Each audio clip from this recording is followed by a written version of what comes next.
IT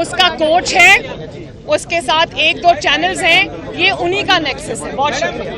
ہم بھی grade 4 میں نہیں پڑھتے.